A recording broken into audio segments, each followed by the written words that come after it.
Hello, welcome back. So, now that the hype has died around Endgame, we thought now would be a good time to do a little bit of a spoiler review. Yeah. Because I think now at this point, it's safe enough that if you haven't watched it at this point, I think most people have. The amount of money it's made, I'm pretty sure most people will have watched it. It was very quickly, it caught up to Titanic in about 12 days. Oh, your favourite person will be very angry about that, will he not? I want to have another discussion about Avatar because we will soon. That is on the ban list actually. No, because it got delayed again, but never mind. No, like Sam was like, I don't want to talk about this because, like, when we were first doing the first iteration of the show, he was like, I can't be bothered. The Avatar that I think about is the other one. Yeah, it is the better Avatar. It's with the blue people. Naturally, best film in the world. Anyway, Endgame. Endgame. Endgame. Da-da-da-da-da-da. That's how the tune went. Yeah. So, where everybody's seen Endgame. What are your impressions, Dan? What do you think? I liked it. I did like it. I mean, that meant me go, that was all. I don't think it was the best film in the MCU. Ooh. I think it had some interesting moments, some very cool moments, but it wasn't as satisfying as I wanted it to be. Okay. That's my main thing with it. I feel like for the end game, quite literally, it should have been a hell of a lot more satisfying than it is. It was 3 hours long, though. It was 3 hours long, and people were saying that like that's a bizarre thing. No, that's not. You know, I think they could have added more film, and I think they could have added more to it. In a 3 hour long film, Gone with the Wind is over 3 hours long, and that's from like the 30s or something. It's daft like that. I can't remember when that came out. It wasn't it was 30s. No, it was 40s or 50s. Something like that. 50s, I think. My impression of it. Oh, if I get I'm on the other end of it. I think I'm on. The more I was satisfied with it. Fun story. I had one of them. This is going to be a spoiler review. We're putting this out now. It's going to be in the title. Yeah. Dan he had seen it. 2 days before. I saw a midnight release of it, and then we all went to see it together. You and myself and Glover. Yeah, and Sam's not here. Yeah, and his lovely wife Holly, and a couple of other of our. Or he is. We just put him inside the doll of Ben Kenobi so he doesn't speak. I was going to put him in the TARDIS, but you insisted on putting him inside Ben Kenobi. I thought he'd be happier inside Ewen McGregor. Anyway, so he had seen it and. Yeah, we were talking about it, and he was being very non-committal. We were in the staff room one day. And I wasn't giving you anything. I wasn't even telling you my opinion. One of our other friends were just being very vague. I wasn't even telling you what I thought of the film. I was just going, no, you're going to have to make up your own mind. I'm not telling you with anything. And then this, for lack of a better term, douche, shall we say? I mean, he's not going to watch the show. So No. He went and gave you one of the biggest spoilers, didn't he? He gave the biggest spoiler. He says, biggest spoiler. We were joking around, and then he goes, "Oh yeah, the bit that I was annoyed about was when Iron Man died." Yeah. And then there was this palpable. It's that moment when the atom bomb has gone off, and you could just feel it in the air, and it just kind of hung there for about... It was because you had been avoiding every spoiler about this film. You had been avoiding all of it. And then the morning before we watched it... It was the morning of. The morning we watched it, and that guy went and just gave you the biggest spoiler. It was just... I remember just glaring at him. And then it was just Joplin going...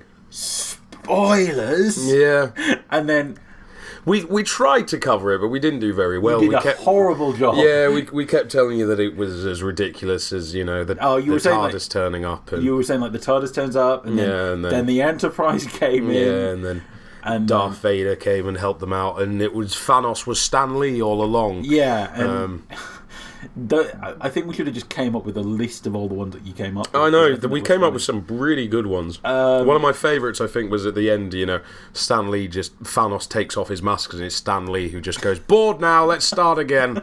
And then that's how they redo everything. I thought that was quite a good one. And I played along, but it was just, it was one of those things where you're like, why? why. It was the internet culture in real life. I mean, the irony is, I think we all saw it coming, didn't we? Iron Man's death was something that we all thought was going to happen. Going into it, I was convinced that both Iron Man and Cap were going to die. Yeah. I was convinced that they were going to be taken out. Well, they both did, in a way. Yeah. One was a lot happier than the other one. Yeah. Right, let's start at the beginning then. A good place. That opening with Jeremy Renner and Hawkeye. That was hard to watch, actually. It is quite hard to watch. It is just a little heartbreaking knowing that that's what he was doing at the same time, and then... And it's just... Yeah, it's... I mean, at the same time, you've got to wonder how oblivious he is, though. Because the stuff with, like, New York being attacked... He's on house arrest, but... Dude, don't you have a TV? Did nobody think to message Clinton and be like, yo, check what's going on TV right now? Yeah. Ant-Man has an excuse, but... I mean, there are plot holes in the film, shall we say. It's not perfect. It is not a perfect... This is the kind of thing where we're going to be nitpicking some of it as we go along. So if we get hate, that'll be it. Bring it on. But, yeah, that was... that. I just touched your knee with my foot. Oh. It's all very romantic in here. Then when they finally did go and have a look at old Thanos, it's just he destroys the sun, and you're like, well, what the heck are they going to do with the rest of the film?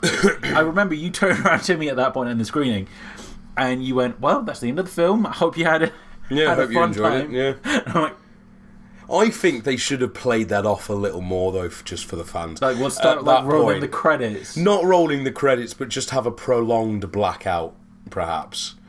Just a prolonged black screen. I would have done. Yeah. I would have. You know how they do like the post credits. I would have put the end credits there. Yeah. And then the rest of the film is the post credit scene.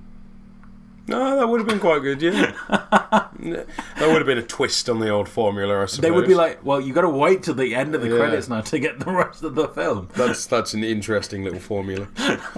But no, it does. It blows. That's one thing this film does. Because there were so many expectations around it, so many different people were expecting different things to happen. I really liked what they did in the end. And when they do come off and they take off Thanos' head and... they just chop it off, and everybody in the audience goes, whoa, hang on, then now what? As you say. Yeah. Because they did have so many expectations going in that it's nice to see them blow them away. The fun thing is, most of what they showed in the trailers were like in the first 20 minutes. It was all that setup. Yeah. And that was really interesting, because that left a lot of the stuff that they were doing as a complete surprise. Even though most of us had guessed time travel was going to... It was going to come into some play. Way, yeah. And you know what I found very interesting is I'll get when we get to it, I'll talk about it. But I like that Ant-Man was like, for a lot of it, this was Ant-Man's film.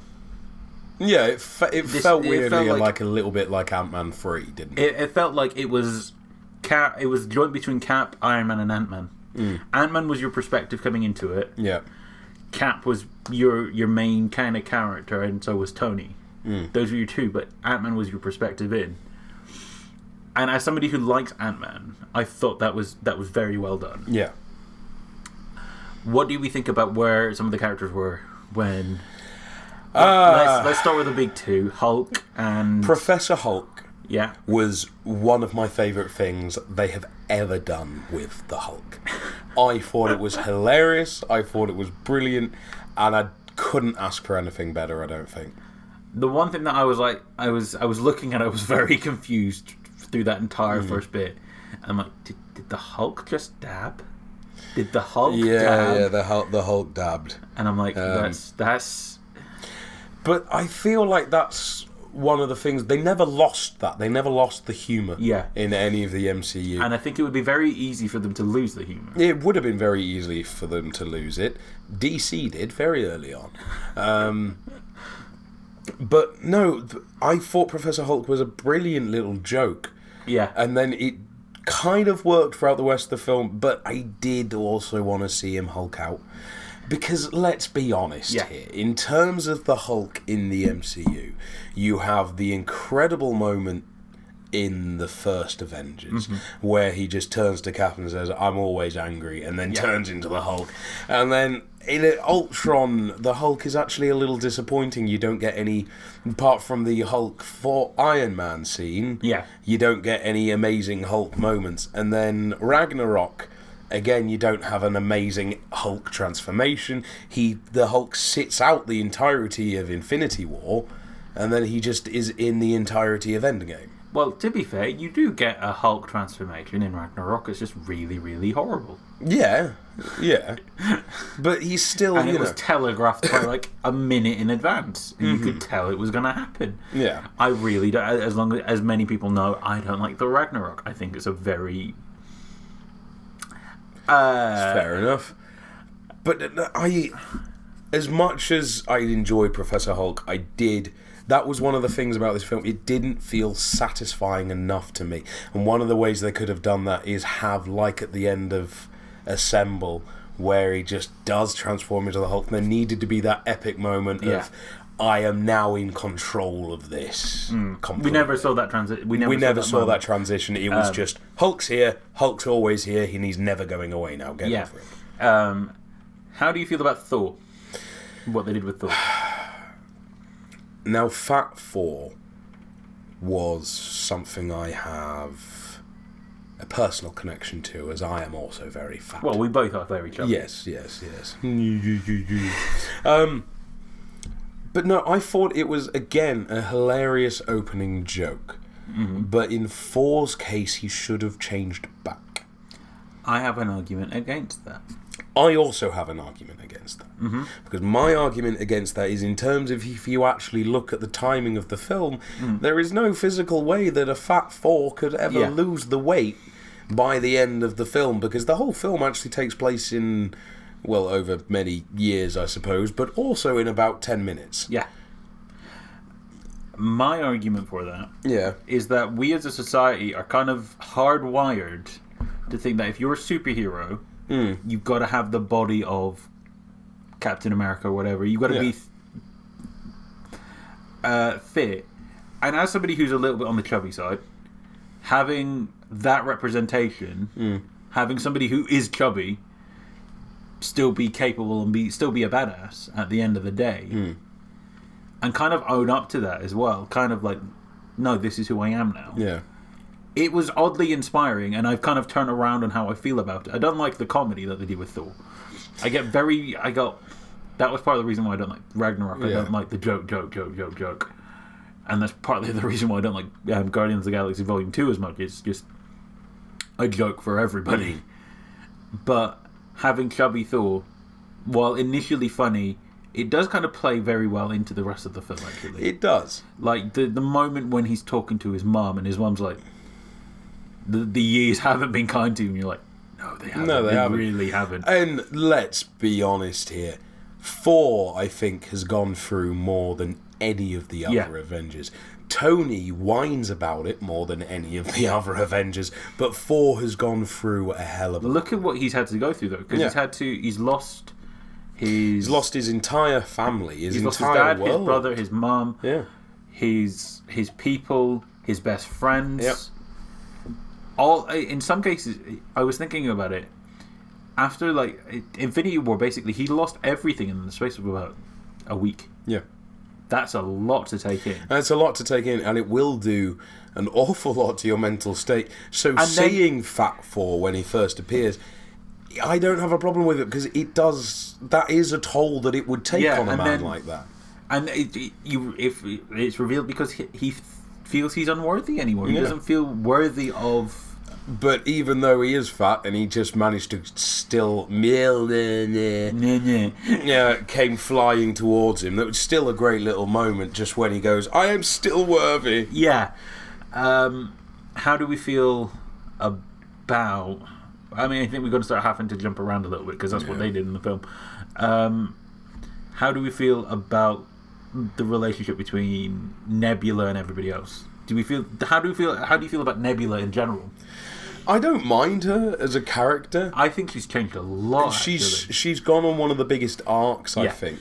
And that's really interesting, juxtaposing the Nebula we have now with the one in the original one. Yeah. Where you can see how much he's just wanting to please her dad. It's really uncomfortable. It is an uncomfortable little scene to watch. Yeah, I think she has a massive transition, and it's interesting to see such a side character go from where she was to where she is at the end of Endgame. Yeah. And be such an actual integral part of the plot in some ways. What else was there? I think we do have to address the time travel-y stuff. Yes. How do you feel about them going back to specific moments in the MCU timeline? That was purely fan bait. Now, it's not fan bait I hate. Some of it is fan bait I really enjoyed. Yeah, I like the moment when they go back to Avengers. Yeah. And he's just kind of like, and it's the Hulk, and he's just like, this is really passé, I don't like it. And he's like, oh. Yeah. It was clearly sort of here's the film that you used to love. This is the wrapping up, and we are going to wrap it up, and we're going to acknowledge these films you used to love. But that's clearly what it was, and it was very obvious that that's what it was. Yeah. But again, I don't hate it. And in some ways, I kind of wanted a little more of that a bit later on in the film. That's why the end of the film didn't feel as satisfying as it should have done. The bit that I thought was funny is when it's at the end of the Avengers, and you see the cleanup of it, and you see like the Hydra guys go in, and they go, "Oh, that's Shield. Are you sure they look like bad guys?" Well, they're Hydra, but we don't know they're Hydra. Yeah. Well, of course they're bad guys. They're Hydra. They're bad. They look like bad guys. And then they pay off the really controversial Captain America Hail Hydra thing in that one moment. The whole Captain America fighting himself. That was a brilliant little scene, though, wasn't it? Just, I can do this all day. Yeah, I know. Yeah. It was a great little moment. I mean, that was what this film was great for. It had fantastic little callbacks and moments that you really enjoyed. My favourite was the Guardians of the Galaxy one. Yeah. Where you see Peter Quill coming in, singing the song, and it's... Because Guardians is my favourite film in this franchise still. And then to actually go, oh yeah, no, I never thought of that, but that genuinely what it would be like. And the funniest bit is he's singing it all off key as well. It's just off key, which makes it even funnier. My favourite moment, one of my favourite lines in the entire film is the whole America's ass. Oh yeah. Thing. Like, oh Cap, that wasn't good. That outfit really wasn't good for your ass. I always thought it was great for your ass. That's America's that was ass. America's ass, and then they have that callback. Yeah, that really is America's ass. I thought that was fantastic. And it's like the one time you get to see Chris Evans crack a joke.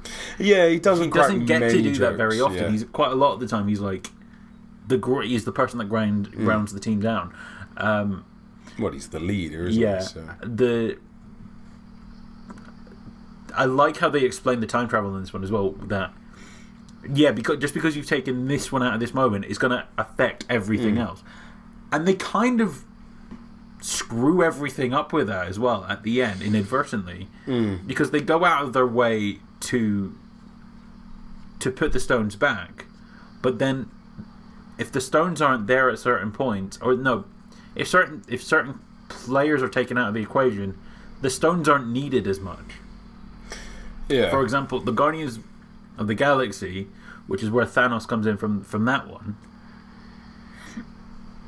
As far as everybody else is concerned, Ronan is going to get the stone, but the Guardians of the Galaxy aren't going to come back the same way. They're not going to form the way because Gamora's not going to be there, Nebula's not going to be there to chase them down.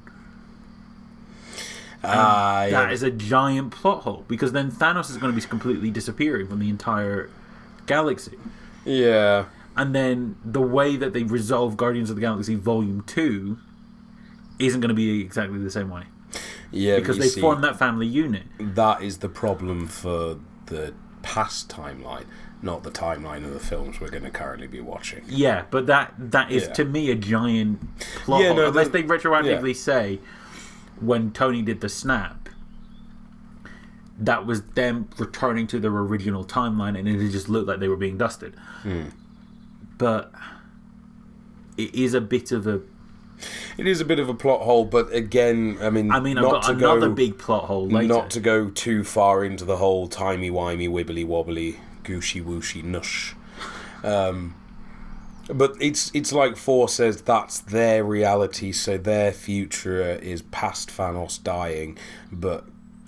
future Thanos will also be around. I don't know. We're getting into time travel stuff. It's very, very confusing. There's a reason I don't travel in time, and that's because I would get far too confused. That's the only reason I don't travel in time. Just that is the only reason. Just that. I wouldn't know where I was going. I want to talk about the... Did you have Black Widow getting killed off? Did you think he was going to get killed I called that. You called that? I called that to Sam a few weeks before we actually went to go see it, because Sam and I were talking about who we bet's going to die. And I called Scarlett Johansson character, Black Widow. I was like, she's gonna go. I also, though, expected 4 to go as like a surprise one, because no one would expect 4 to go. Because I was doing the really boring thing of figuring it out based on who had what contract at any given time. So I knew Cap was going to be having his thing he wasn't going to get renewed. I knew Iron Man wasn't going to be reviewed, so they were pretty much dead certain for me. The Black Widow one, the fact that they announced the film had me convinced Black Widow wasn't going to die. And then I remember it was later that day, before we went and watched the film, I was talking with one of our friends, and he had seen it. I'm like, yeah, so I'm pretty sure so-and-so's going to survive. I said, pretty sure Black Widow's going to survive, and that Cap and Iron Man are going to die. And he didn't say anything, but the look on his face was just like, you know nothing. You don't know anything of what's about to happen. So when Black Widow did die, I'm like, what? Yeah. What? Because you see, my theory was that when I was talking to Sam about it was they would kill her off, and then her movie would be a prequel film from which they can then launch a new universe. If you know what I mean. Yeah. So whether or not they'll still do that, I don't know. But I don't know. It'll be interesting to see what they do. I am predicting that now, though, that if it is a prequel film, they will then launch an entire new universe off it. Ooh. Okay. What else is there? Can we address the elephant in the room, which is possibly my favourite moment of the entire film? When he picked up the hammer. Because this was my favourite thing about seeing it on a midnight release, and it happened again whilst watching it with you guys. And it was that moment the hammer starts to twitch. You can see everybody in the cinema sort of lean forward slightly, going, wait a minute, the hammer's moving. And then there's just the shot of it gets thrown, and then it comes back, and Cap catches it, and everybody in the cinema went, and it was exactly the same when I went to go see it with you lot as well. And it was just my favourite thing. I had to burst out laughing in the midnight release because I was like, oh my god, everybody just did the exact same reaction. Yeah, I loved that moment. And then the fact that he does hold his own for a lot of that fight. Oh yeah, and for a lot of that fight, it is him with the hammer against Thanos. Yeah. Then, of course, the brilliant bit later on where Thor's got Stormbreaker in one hand and Mjolnir in the other, and then just gives Cap the little one and goes, no, you have the little one. I think my favourite, seeing as we're talking about favourite moments, my favourite moment happened not that long after that. Okay. Is the moment when everybody else is down, the armies of Thanos have came out of the ship, and they're all lining up, and it's literally just Cap on his own. And that also was an incredible shot. That shot was like a comic book panel. Yeah. That's why I love it. And then you just hear like the crackling of like the thing. Yeah. And it's just like, Cap, can you hear me? And it's just like, you don't know who it is at first. And then you just hear like, Cap on your left. And then you're like, the portal opens up. Yeah. And you're like, yeah. I think you might have been watching me at this point. But at that point, when everybody starts coming in, I'm just like this. Yeah, you had the biggest smile on your face. I was like this the entire time. Well, that is what I wanted a lot more from Endgame. Just that feeling of thank you to the fans for sticking with it for so long. And that's what I thought it kind of lacked in some ways, was those thank you moments. Because it is an incredible feeling as someone who has watched them all, someone who has sat through every single one of these films, to then watch all of these characters who died in the film before, in this final moment where it looks like they're about to die, and then suddenly the battle gets turned around, and all these portals open, then everyone walks through, and you just sit there going, finally, this is what I have waited 12 years for. I have waited 12 years for this one moment, and there it is on screen, and it was a fantastic feeling. And then that one, I think, is where quite a lot of like loads of little stuff happens really quickly. Like the reunite. Well, the one thing that I want to pick up on is the reuniting of Spider-Man and Tony Stark. Oh, that was a beautiful moment, wasn't it? That was beautiful. But then you realise that the reason Tony, because he says emphatically at the beginning, I don't want to have anything to do with this. I can't do it. And then it's just looking at that picture of Peter. And it's him realising, oh my God, I lost my son. He lost his surrogate son, and that is why he is doing this. And then so getting that moment where he just hugs him, and it's just like, this is beautiful. It really was. And it calls back to the point, the joke that they made in Homecoming, where I'm not at the point where we can hug yet. And then they are at that moment where they can hug. And as somebody who loves Spider-Man, that was really good. And then just him, the other bit that I really love is just him holding it like in the fetal position, just, scared, and then it's just Captain Marvel going, hi there. Hi, I'm Peter.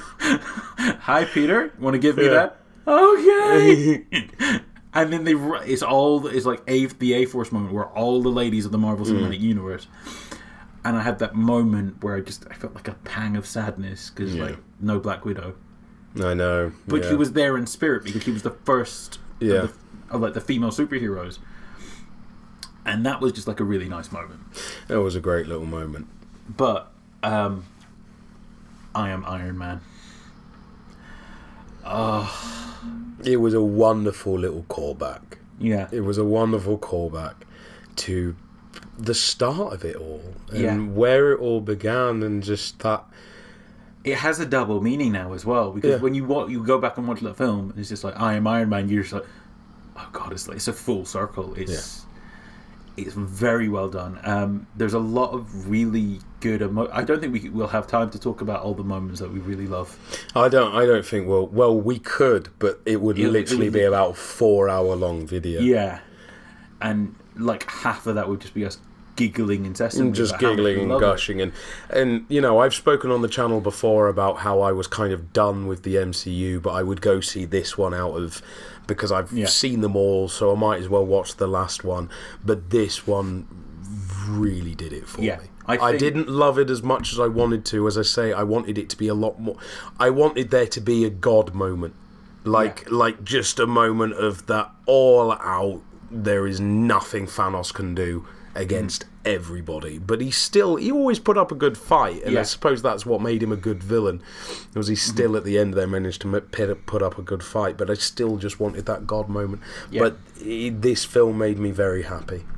I'm very happy with that film. If somebody turned around to me and said that's the end of it, I would believe them. I would genuinely believe that's a perfect ending. And in some ways it is. I mean, they are going to continue, obviously. They will. But in some ways it is an ending. It is the end of Phase 1, really. Well, they call it the Infinity Saga. So the Infinity Saga, I'm going to have to buy that box set when they release it. They're releasing it. Yeah, I know, I've seen it. I'm going to have to buy it. I'm not going to buy it. I've already bought it, basically. I know, but I'm going to have to buy it just because I like the box. The other moment that I kind of want to talk about is literally the end, where they're at Tony Stark's funeral. And they track you through every single Avenger, every single member of the Guardians of the Galaxy, bar Gamora. But everybody else was there, and it was a really, really good moment.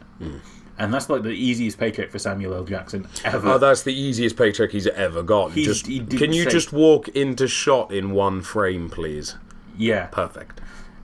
And there's your couple of million. Yeah. And that was it. But no, that was a nice moment as well, having everybody there. Yeah. That was alive. It felt really, really... It was very satisfying. Yeah. So, with that all in mind, what would you give this film? What would be your rating? And then we'll do a follow up to that one. What is your rating for the MCU as a whole? Because it's one giant TV series. Okay. So what is your final thoughts on the film, and then for the series as a whole? So, film. I'm gonna go with an 8.5. Okay. I know I'm copping out there with a half, but I don't feel it's quite good enough to go 9. Mm-hmm. And I feel like 8 is a little bit too low because it was the end of an era. It was a very good end of an era. The Russos did very well with this, but in terms of the MCU as a whole, I'm gonna have to go a 7. Ooh, okay. Now, there are some excellent films in there that keep that score quite high. Mm-hmm. But if you think about it, some of them are pretty much exactly the same. And there are weak films in there. That leads us to another video we're going to do where we're ranking the first 7 films of the MCU compared to the first 7 films of the DCU. And we're doing a direct comparison. We're doing them in the same list. And we're going to see which one comes out on top. Yeah, that will be a fun one.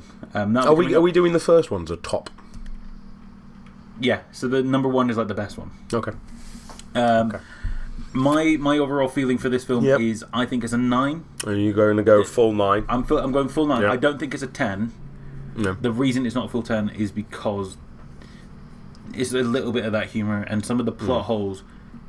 I know it's a really douchey thing, but the plot holes just kind of like, yeah, but if that thing doesn't happen, then it is.